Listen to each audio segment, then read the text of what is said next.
অসমৰ বহল মঞ্চত এগৰাকী নেতাৰূপে উদ্ভাসিত হৈছিল, যাক ভাৰতৰত্ন গোপীনাথ বৰদলৈয়ে আখ্যা দিছিল জননেতা ৰূপে। এই যি শব্দ জননেতা আমি আগফালে লগাইছোঁ, তেখেতে যদিও জনগোষ্ঠীয় এখন সমাজৰ পৰা আগবাঢ়ি গৈছিল, তেখেতে কিন্তু কেৱল জনজাতীয় এই পাৰ্টিকুলাৰ দেউৰী সমাজখনৰ মাজতে সীমাবদ্ধ হৈ থকা নাছিল। আৰু সেইকাৰণে অসমক হাড়ে হিমজুৱে ভাল পোৱা এক শক্তিশালী ব্যক্তিত্বৰ গৰাকী হিচাপে সেই সময়ত প্ৰস্ফুটিত হৈ উঠিছিল এই ভীমবৰ দেউৰী ডাঙৰীয়া। অসমত বসবাস কৰা সকলো জাতি বা গোষ্ঠীয়ে সমানে আগবাঢ়ি যোৱাটো তেওঁ মনে প্ৰাণে কামনা কৰিছিল। পিছপৰা জনগোষ্ঠীসমূহক ৰাজনৈতিক যি অধিকাৰ, সেই অধিকাৰ প্ৰদান কৰাত আৰু জনগোষ্ঠীসমূহৰ সামাজিক সাংস্কৃতিক ক্ষেত্ৰত স্বনিয়ন্ত্ৰণৰ যি মৰ্যাদা, সেই মৰ্যাদা অক্ষুণ্ণ ৰখাত তেখেতে যথেষ্ট গুৰুত্বপূৰ্ণ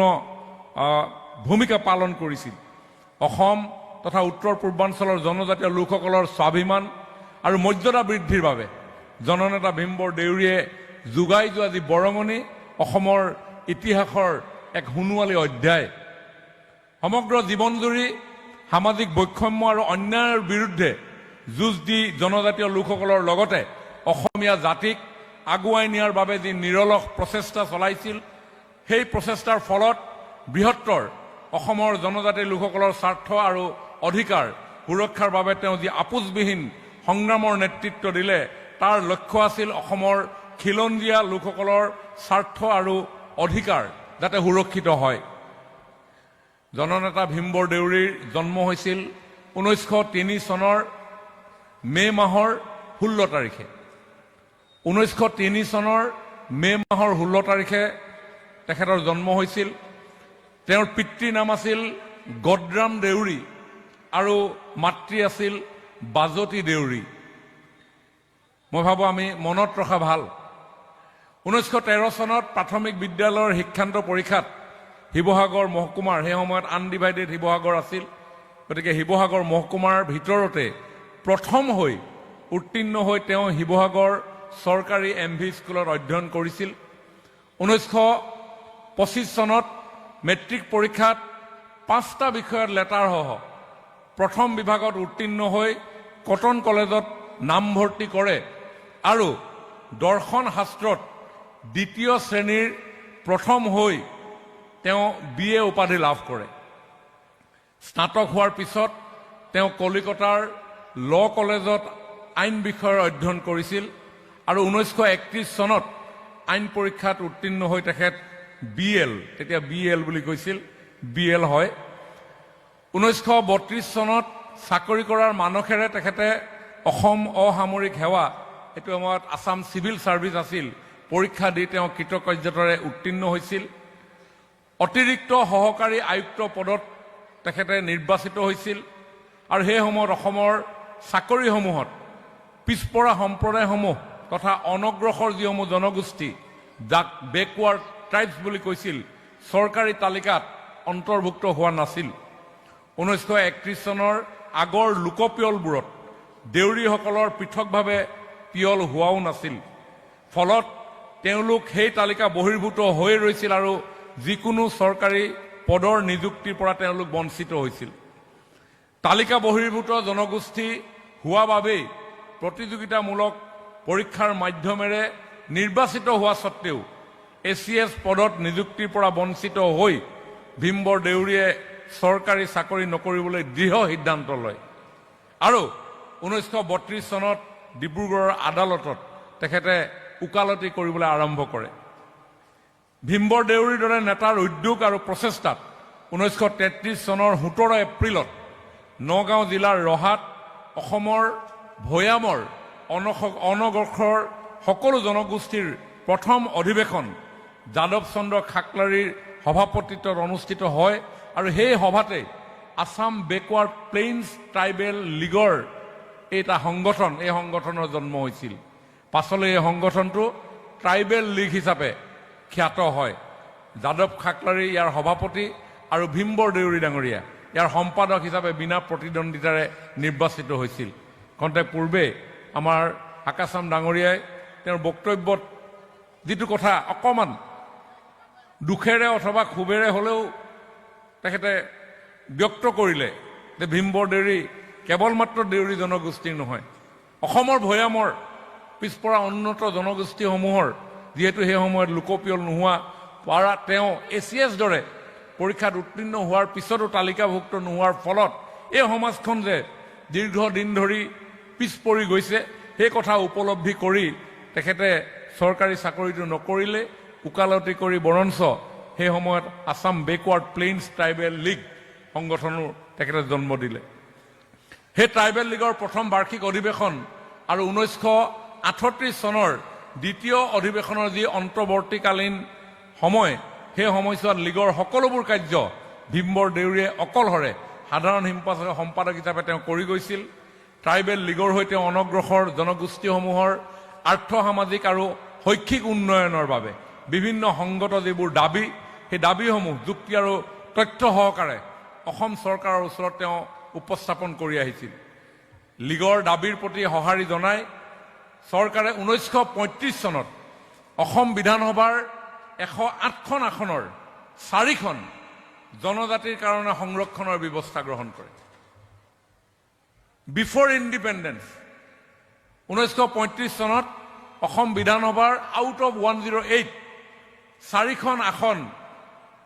জনজাতিসকলৰ কাৰণে সংৰক্ষণ কৰে আৰু লীগৰ প্ৰচেষ্টাতে দেউৰী জনগোষ্ঠীও অনগ্ৰসৰ ভৈয়ামৰ জনজাতিৰ তালিকাত অন্তৰ্ভুক্ত কৰা হয়। 1937 চনত ট্ৰাইবেল সাধাৰণ যি নিৰ্বাচন হৈছিল, প্ৰথমবাৰৰ বাবে সংৰক্ষিত আসনৰ জৰিয়তে ট্ৰাইবেল লীগৰ ৰূপনাথ ব্ৰহ্ম, ৰবিচন্দ্ৰ কছাৰী, কাৰ্কচন্দ্ৰ দলে আৰু ধীৰ সিং দেউৰী জয়ী হৈ বিধানসভাৰ সদস্য হিচাপে জয়ী হ'বলৈ সক্ষম হৈছিল। 1939 চনত ট্ৰাইবেল লীগৰ বিধানসভাৰ সদস্য কেইগৰাকীৰ অনুৰোধ আৰু সেই সময়ৰ প্ৰদেশ কংগ্ৰেছ দলৰ সন্মতিত অসমৰ ৰাজ্যপালে ভীম বৰদেউৰীক উচ্চ পৰিষদ অৰ্থাৎ অসম পৰিষদৰ সদস্য হিচাপে মনোনীত কৰিছিল। ৰূপনাথ ব্ৰহ্মৰ কন্যা কমলাৱতী ব্ৰহ্মৰ সৈতে 1940 চনৰ 18 ফেব্ৰুৱাৰীত ভীম বৰদেউৰীৰ বিবাহ ব্ৰহ্ম ধৰ্মমতে কোকৰাঝাৰ বাছবাৰী গাঁৱত সম্পন্ন হৈছিল। ইতিমধ্যে তেখেতে কৈ গৈছে যে ৰূপনাথ ব্ৰহ্ম তেওঁৰ শহুৰ দেউতা। আৰু 1947 চনৰ 30 নৱেম্বৰত মাত্ৰ 44 বছৰ বয়সতে তেখেতে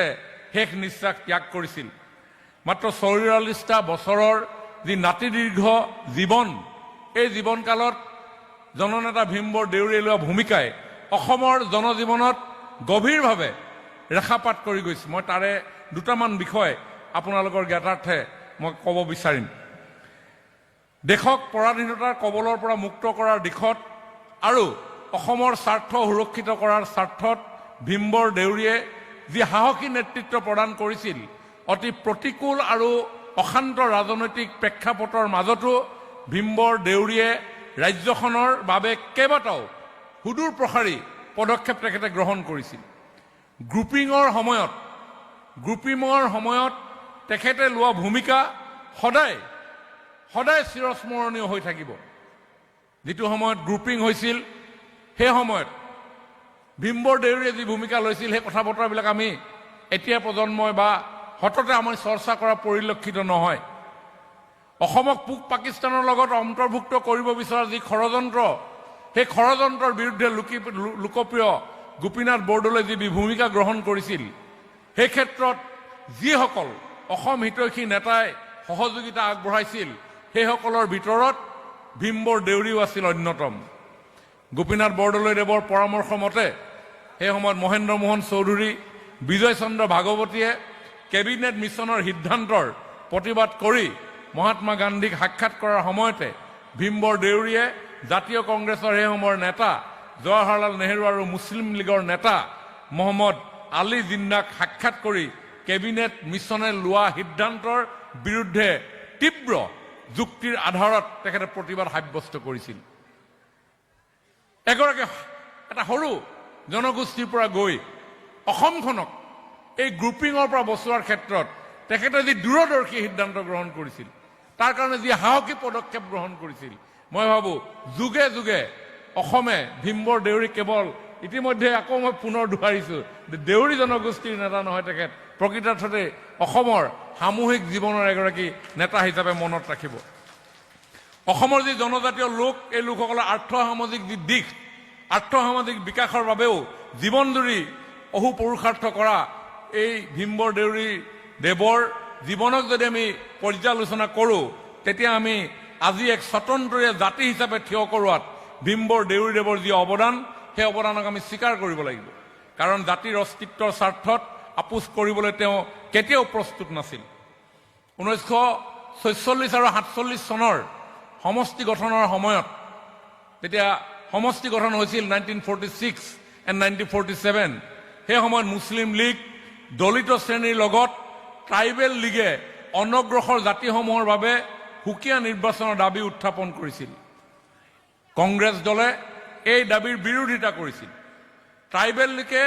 সুকীয়া নিৰ্বাচনত হেঁচা দি থকাৰ ফলত অসমৰ সমাজ জীৱনত সেই সময়ত তীব্ৰ বিভেদ সৃষ্টি হৈছিল মুছলিম লীগৰ নেতৃত্বত অসম খণ্ডিত হৈ যোৱাৰ উপক্ৰম হোৱা দেখি জাতীয় স্বাৰ্থক অগ্ৰাধিকাৰ দি ভীমবৰ দেউৰীৰ নেতৃত্বত ট্ৰাইবেল লীগে সুকীয়া নিৰ্বাচনৰ দাবীৰ পৰিৱৰ্তে যুটীয়া নিৰ্বাচনৰ দাবীক সেই সময়ত গ্ৰহণ কৰিছিল অসমৰ এনে সংকটকালত ভীমবৰ দেউৰীয়ে অসমবাসীক ৰক্ষা কৰিছিল অসমৰ স্বাৰ্থই যে ভীমবৰ দেউৰীৰ জীৱনৰ দৰ্শন সেই দৰ্শনক অন্যতম বৈশিষ্ট্য আছিল সেই কথাক উপলব্ধি কৰি গোপীনাথ বৰদলৈদেৱে তেওঁ কৈ গৈছে যে গোপীনাথ বৰদলৈয়ে তেওঁৰ নিজৰ ভাষাৰে কৈছে যে মোৰ মনেৰে ভীমবৰ দেউৰী আচলতে অসমৰ এজন জননেতা আছিল জীৱিত অৱস্থাতে তেওঁৰ বহু সহকৰ্মী আৰু অনুসৰণকাৰী আৰু ঠিক তেনেকৈ আন দলৰ তেওঁৰ প্ৰতিদ্বন্দ্বী বহু লোকে তেওঁক পূৰ্ণমাত্ৰাই সাম্প্ৰদায়িক বা ছেকশ্যনেল নেতা বুলি প্ৰতিপন্ন কৰিবলৈ চেষ্টা কৰিছিল বা এতিয়াও কৰি আছে কিন্তু দেউৰীক মই যিদৰে জানিছিলোঁ তাৰ পৰা মই ইয়াক ডাঠি ক'ব পাৰোঁ যে তেওঁ ট্ৰাইবেলসকলৰ নেতৃত্ব বহন কৰিলেও তেওঁ এজন সমগ্ৰ অসমৰ নেতা আছিল এই কথা গোপীনাথ বৰদলৈ ডাঙৰীয়াই কৈ গৈছে 1938 চনত কামপুৰত অনুষ্ঠিত হোৱা ট্ৰাইবেল লীগৰ সন্মিলনত ভাষণ প্ৰদান কৰি ভীমবৰ দেউৰীয়ে অসম আৰু অসমৰ স্বাৰ্থক অগ্ৰাধিকাৰ দি প্ৰদান কৰা ভাষণৰ পৰা ৰাজ্যখনৰ স্বাৰ্থৰ প্ৰতি তেওঁ যে কিমান সচেতন আছিল তেওঁ সেই কথা আমি উপলব্ধি কৰোঁ ভীমবৰ দেউৰীয়ে সেই সভাত কৈছিল যে জনজাতীয়সকলে নিজৰ দুখ দুৰৱস্থাৰ কথা কওঁতে আৰু দাবীবোৰ দাঙি ধৰোঁতে এই কথা পাহৰি যাব নালাগে যে জনজাতীয় সকলো অসমীয়া জাতিৰ এটা অংগ আৰু সমূহ অসমীয়া জাতিৰ উন্নতি হ'লেহে জনজাতীয়সকলৰ অৱস্থাৰো উন্নতি হ'ব সেইবাবেই জনজাতীয়সকলৰ উদ্দেশ্য হ'ব লাগিব অসমীয়া জাতীয়তাক বলিয়ান কৰা এই বক্তব্য শ্ৰদ্ধাৰ ভীমবৰ দেউৰীয়ে 1938 চনত যি কামপুৰত ট্ৰাইবেল লীগৰ যি অধিৱেশন হৈছিল সেই অধিৱেশনত তেখেতে কৈছিল আৰু সেইকাৰণে তেওঁ দুখীয়া অজনজাতীয় লোকসকলৰ আৰ্থিক উন্নয়নৰ বাবেও সদায় তেওঁ মাত মাতি আহিছিল আৰু এইগৰাকী মহান জননেতাক ভীমৰাজ ৰাও আম্বেদকাৰৰ লগত তুলনা কৰি পুষ্পলতা দাসে লিখি থৈ গৈছে যে আম্বেদকাৰ দেৱে যেনেকৈ মাহেৰ সম্প্ৰদায়ৰ জৰিয়তে সমগ্ৰ ভাৰত সমগ্ৰ বিশ্বৰে দলিত শোষিতজনৰ সেৱা কৰিব বিচাৰিছিল ঠিক তেনেকৈ দেউৰীদেৱেও দেউৰী সম্প্ৰদায়ৰ জৰিয়তে অকল দেউৰী ভাই ভনীসকলৰে নহয় গোটেই অসম গোটেই ভাৰত গোটেই বিশ্বৰে কল্যাণ সাধন কৰিছিল এয়া ভীমবৰ দেউৰী দেৱৰ সেই সময়ত তেওঁৰ চিন্তাৰ যিটো ব্যক্তিত্ব প্ৰকাশ পাইছিল অনলি 44 years এই 44 বছৰ বয়সৰ ভিতৰত তেওঁ যি ভাৱমূৰ্তি গঢ়ি তুলিছিল সেই ভাৱমূৰ্তিৰ এটা প্ৰতিফলন এইসকল মহান ব্যক্তিৰ লিখনি অথবা তেওঁৰ প্ৰতি কৰা মন্তব্যৰ জৰিয়তে আমি পাওঁ আৰু সেইকাৰণেই তেওঁৰ যি ব্যক্তিত্ব আৰু সেই ব্যক্তিত্ব আছিল অতুলনীয় তেওঁৰ সামাজিক দৃষ্টি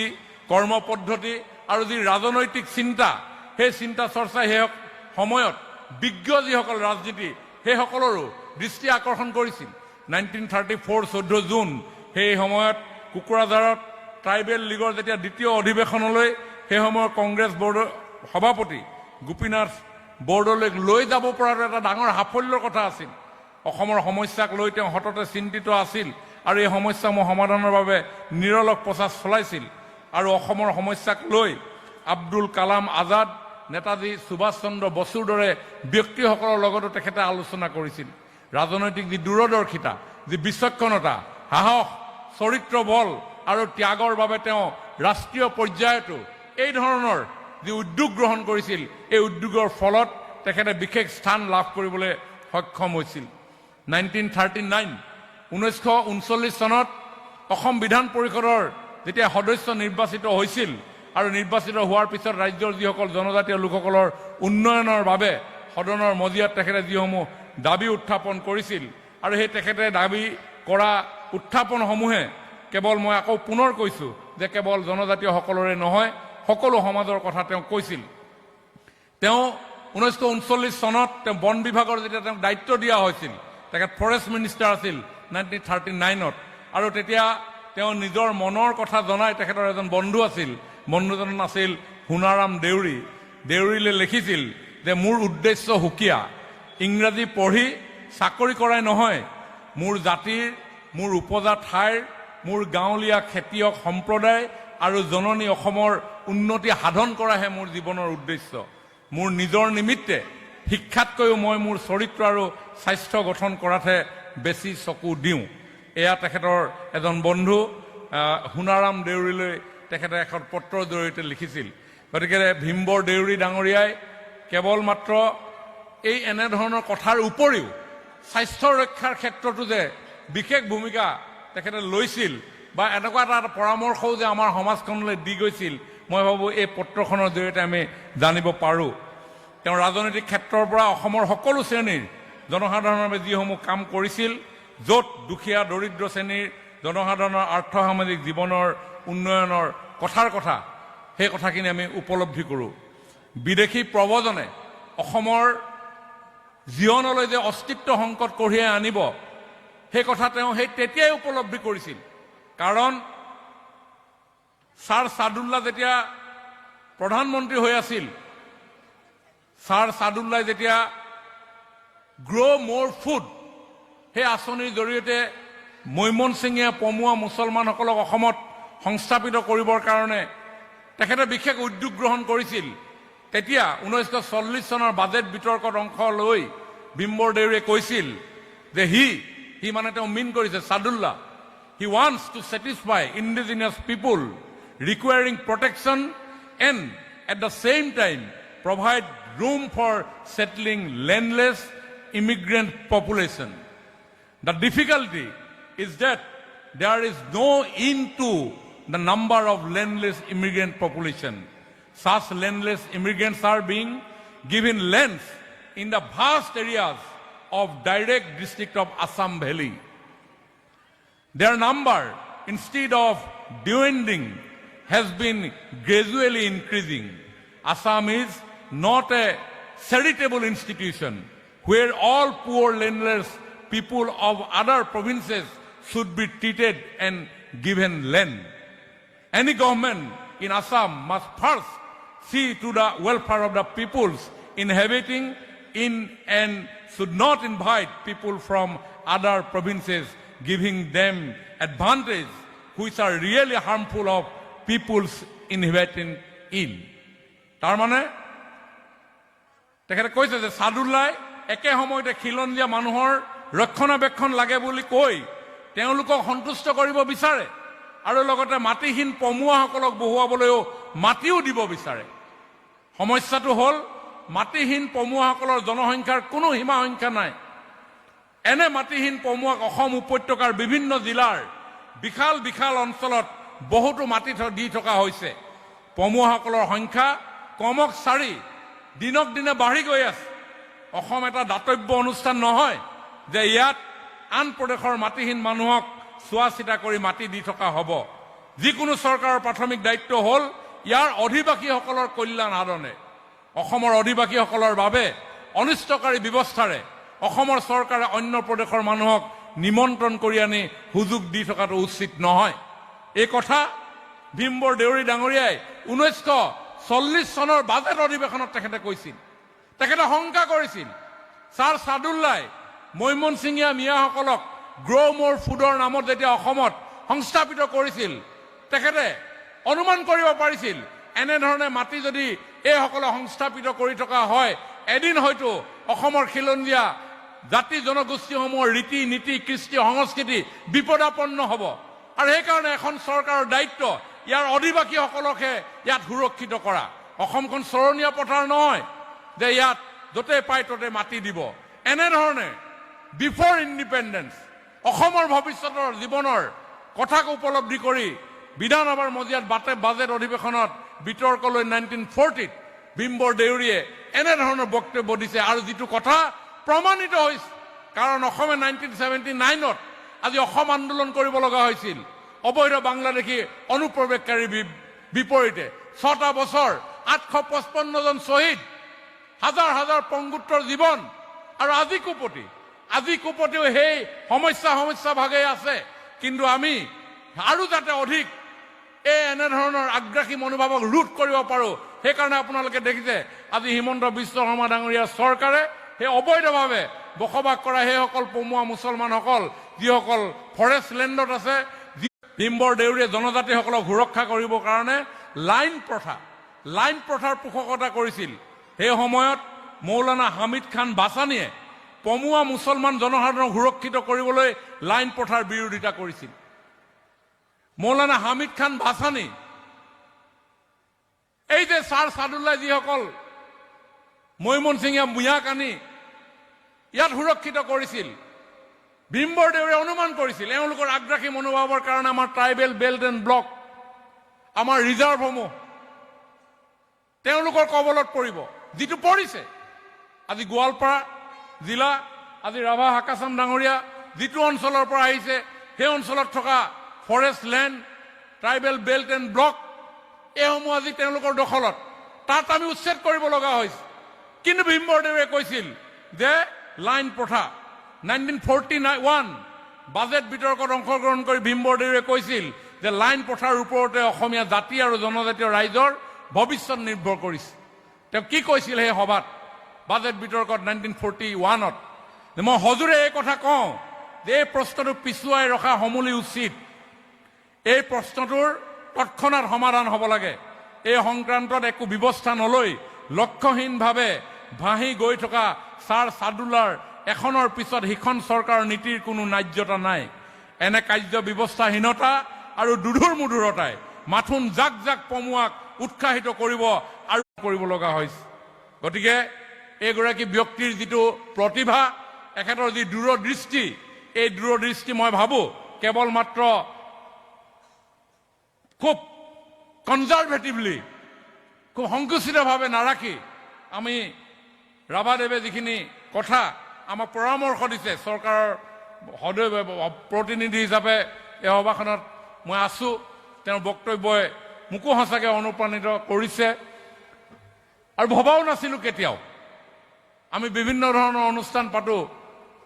বিভিন্ন আমাৰ ক্ষণজন্ম পুৰুষসকলক আমি স্মৰণ কৰোঁ কিন্তু আমি তাৰ মাজতো আৰু কিছু কনষ্ট্ৰাকটিভ কামো যে কৰিবলগীয়া আছে সাংস্কৃতিক বিভাগে আচলতে পৰম্পৰাগতভাৱে কৰি থকাৰ কাৰণে এইবিলাক কথা অহা নাছিল গতিকে মই ভাবোঁ আপোনাৰ আজি পৰামৰ্শ অতি গুৰুত্ব সহকাৰে আমি গ্ৰহণ কৰিছোঁ যিয়ে নহওক বেছি দীঘল আৰু বক্তব্য নাৰাখোঁ অসমৰ বিভিন্ন প্ৰান্তৰ পৰা ইয়ালৈ আমাৰ এই গাঁৱলৈ অতিথিসকল আহিছে মই আহোঁতে শদিয়াৰ পৰাও পাইছোঁ বিভিন্ন ঠাইৰ পৰা আহিছে মই সকলোকে এইটো যিহেতু আমাৰ এই সমষ্টি এই অঞ্চলৰ ৰাইজে আমাকে বিধানসভাৰ মজিয়ালৈ আশীৰ্বাদ দি প্ৰেৰণ কৰিছে আৰু মুখ্যমন্ত্ৰী ডাঙৰীয়াই দুটা গুৰুত্বপূৰ্ণ বিভাগ চোৱা চিতা কৰিবৰ কাৰণেও দিছে অসমৰ সাংস্কৃতিক ক্ষেত্ৰখন ঔদ্যোগিক ক্ষেত্ৰখন দুইটা বিষয় যৎপৰোনাস্তি প্ৰয়াস কৰিছোঁ আগুৱাই লৈ যাবৰ কাৰণে মাজে মাজে হাকাচাম ডাঙৰীয়াৰ দৰে ব্যক্তিসকলৰ পৰামৰ্শও গ্ৰহণ কৰোঁ তেখেতেও যথেষ্ট পৰামৰ্শ আমাক দিয়ে আমি বহুত কথা বতৰাও পাতোঁ যোৱা দিনবিলাকতকৈ মই ভাবোঁ কিছু পৰিৱৰ্তন হৈছে সাংস্কৃতিক ক্ষেত্ৰতে হওক ঔদ্যোগিক ক্ষেত্ৰখনতে হওক অথবা যাতায়াতী ক্ষেত্ৰখনতে হওক মই ভাবোঁ যিসকল দূৰণিবতীয়া যিসকল অতিথি আমাৰ কললোৱা গাঁৱলৈ আজি আহিছে যদি বহুদিন অহা নাই তেওঁলোক হয়তো আচৰিতে হৈছে নহয় হৈছে নেকি আপোনালোকে আচৰিত কোনে কোনে আচৰিত হৈছে হাত দাঙকচোন এবাৰ মানে কললোৱা দেউৰী গাঁৱলৈ কোনফালে আহিলে কোনফালে গ'ল এতিয়া গমেই নাপাব ন আগতে এইফালেদি আহিব লগা হৈছিল, এতিয়া পিছফালেদিও আহিব পৰা পৰিৱেশ এটা হ'ল। আৰু এই যাতায়াত যোগাযোগ ব্যৱস্থাই আগন্তুক দিনত প্ৰত্যেকখন গাঁৱত, কেৱল আমাৰ এই দেউৰী গাঁৱতে বুলি নহয়, আমাৰ সমগ্ৰ অসমৰ প্ৰত্যেকখন গাঁৱতে নতুন চিন্তাৰে, নতুন পৰিকল্পনাৰে নতুন প্ৰজন্মই আগুৱাই যাবৰ কাৰণে সাহস পাব, শক্তি পাব আৰু নতুন প্ৰত্যয়েৰে ভীমবৰ দেউৰীদেৱে যিখিনি কথা, যিখিনি চিন্তা নতুন প্ৰজন্মৰ কাৰণে আগুৱাই থৈ গৈছে, শিক্ষাৰ ক্ষেত্ৰতো বহু কথা কৈছে তেখেতে। মই আৰু দীঘলীয়া বক্তব্য মই নাৰাখোঁ। তথাপিও তেখেতে 1938ত কামৰূপ জিলাৰ ট্ৰাইবেল সন্মিলনত সভাপতিৰ আসনৰ পৰা তেখেতে এটা কথা কৈছিল। তেখেতে কৈছিল যে শিক্ষাৰ সম্প্ৰসাৰণৰ অৰ্থে প্ৰয়োজন হ'লে দুপইচাকৈ খাজানা বৃদ্ধি কৰি হ'লেও আমি শিক্ষা ক্ষেত্ৰখনক আমি আগুৱাই লৈ যাব লাগে। খাজানা বৃদ্ধি কৰিবলৈ কৈছিলে সেইটো সময়ত, শিক্ষাটো ডেভেলপ কৰি। সেইটো সময়ৰ চিন্তা। এতিয়াতো আমাৰ ৰিচোৰ্চেছ বহুত আছে। তেওঁ এই কথা সদৰি কৰি সেই সময়ৰ ৰাইজক কৈছিল যে ছেকেণ্ডেৰী আৰু উচ্চ শিক্ষা, মেডিকেল, এগ্ৰিকালচাৰ, ইঞ্জিনিয়াৰিং আদিত ব্যৱসায়মূলক শিক্ষাটো পিছপৰা জনগোষ্ঠীসমূহৰ বাবে সুকীয়া ব্যৱস্থা কৰিব লাগে। আৰু ভীমবৰ দেউৰী ডাঙৰীয়াৰ সেই পৰামৰ্শ যোৱা দিনবিলাকত